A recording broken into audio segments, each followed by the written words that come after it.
मेरा नाम है हरिया, मैं काम करता हूँ बहुत बढ़िया, खाता हूँ खाना और रोज गाता हूँ गाना। अरे यार, आज तो बहुत देर हो गई। इस खतरनाक जंगल को देखकर तो मेरे हाथ पैर ठंडे हो गए हैं। अगर मैं वक्त पर गांव नहीं पहुंचा तो मालिक बहुत नाराज हो जाएंगे। तभी हरिया को एक आवाज सुनाई देती है। सुनिए हरि जी। अरे, ये आवाज किसने दी? तभी हरिया को सामने कुछ दूर एक औरत खड़ी दिखाई देती है। अरे भाई, ये औरत अकेली इतनी रात को इस जंगल में क्या कर रही है? चलकर पूछना पड़ेगा। फिर हरिया अपनी बैलगाड़ी उस औरत के सामने लाकर रोक देता है और उससे पूछता है। अरे सुनिए, आप इतनी रात को इस खतरनाक जंगल में अकेली क्या कर रही हैं? तभी वो औरत मीठी आवाज में कहती है। अरे हरु जी, आप आ गए। मैं कब से आपका इंतजार कर रही थी। वैसे तो यहाँ से काफी लोग गुजर चुके हैं, लेकिन मैं खास आपका इंतजार कर रही थी। अच्छा, तुम सच कह रही हो? मुझे तो यकीन नहीं हो रहा है। वो क्या है ना, आज तक किसी ने मुझसे इतने प्यार से बात नहीं की। हाँ हाँ हरु जी, मैं सच कह रही हूँ। अब देर मत करिए और जल्दी से मुझे मेरे घर तक छोड़ दीजिए।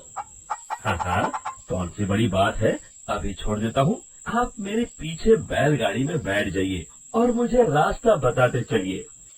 फिर वो औरत हरिया की बैलगाड़ी में बैठ जाती है और हरिया बैलगाड़ी हाँकता हुआ आगे चल पड़ता है। फिर उस औरत के बताए हुए रास्ते पर चलते चलते हरिया बैलगाड़ी लेकर एक काली गुफा के आगे आकर रुक जाता है। हरिया उस औरत से पूछता है। हाँ देवी जी, आपका घर कहाँ है? यहाँ तो एक गुफा के अलावा और कुछ नहीं है। तभी अचानक वो औरत हवा में उड़ने लगती है।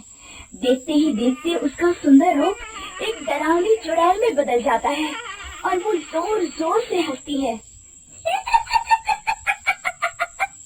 अरे तू तो एक नंबर का बेवकूफ निकला। तू तो मेरी आसानी से मेरी बातों में आ गया। अरे मर गया रे, ये तो एक चुड़ैल है। हे भगवान बचा ले, ये तो बड़ी डरावनी दिखाई दे रही है। और फिर अगले ही पल हरिया की बैलगाड़ी में रखा सारा सामान हवा में उड़ता हुआ उस काली गुफा के अंदर चला जाता है और वो चुड़ैल भी उस गुफा के अंदर जाकर कहीं गायब हो जाती है। हरिया ये नजारा देख बुरी तरह घबरा और परेशान हो जाता है। अरे, ये चुड़ैल तो मेरा सारा सामान लेकर गुफा में गायब हो गई। अब क्या होगा? अगर मैं गांव खाली हाथ गया तो मालिक मेरी अच्छी खबर लेंगे। मेरी इस बात का कोई यकीन भी नहीं करेगा। फिर आखिर वही हुआ। हरिया के मालिक चंपक सेठ को हरिया की किसी भी बात पर रत्ती भर भी यकीन नहीं हुआ। चंपक सेठ को लगा हरिया झूठ बोल रहा है और उसने ही लालच में आकर सारा सामान हड़प कर लिया है। फिर हरिया को बेईमान समझकर चंपक सेठ उसे काम से निकाल देता है। अगले दिन अपनी दुकान में परेशान बैठा चंपक सेठ गुस्से में बड़बड़ाता है। अरे, दुकान में तो सामान बिल्कुल भी नहीं है।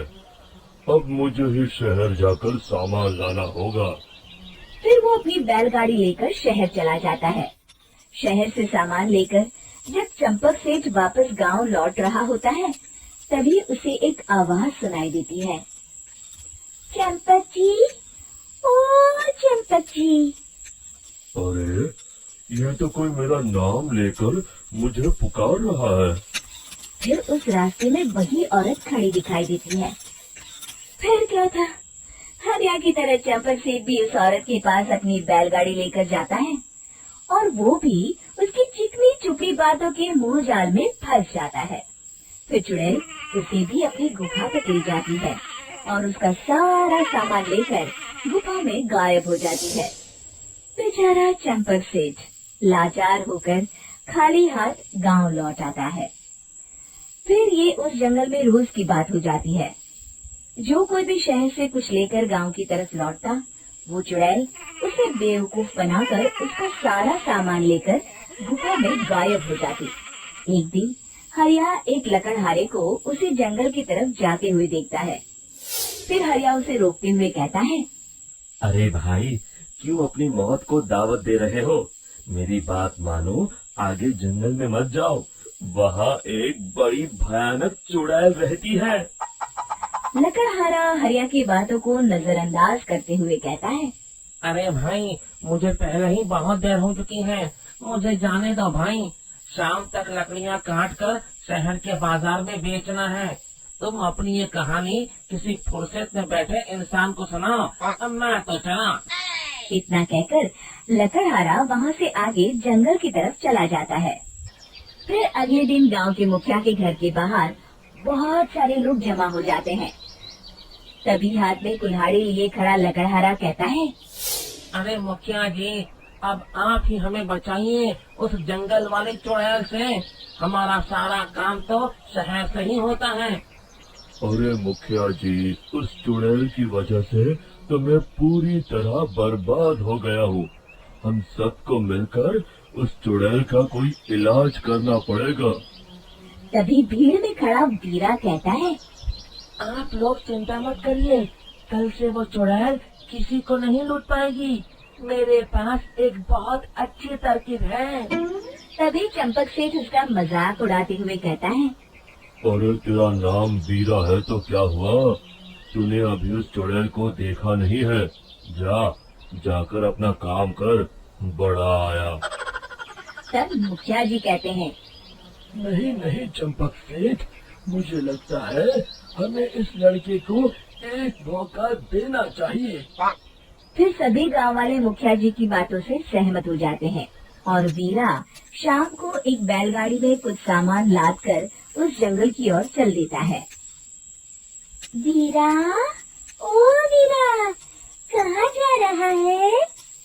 तभी वीरा मुड़ के देखता है, वही चुड़ैल एक औरत के रूप में खड़ी है। अरे बहन जी, मैं आपको ही ढूंढ रहा था। देखिए, मैं आपके लिए क्या लाया हूँ। अरे वाह, तू खुद मेरे लिए इतना सामान लाया है। तू ही अकेला गाँव में समझदार है। जरा देखो, मैं भी खोल के बड़ी भूख लगी है।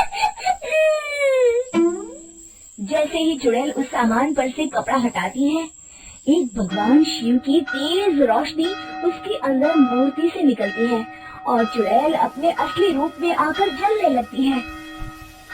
अरे मैं चल रही हूँ, बचाओ! बचाओ! ओम नमः शिवाय! अरे!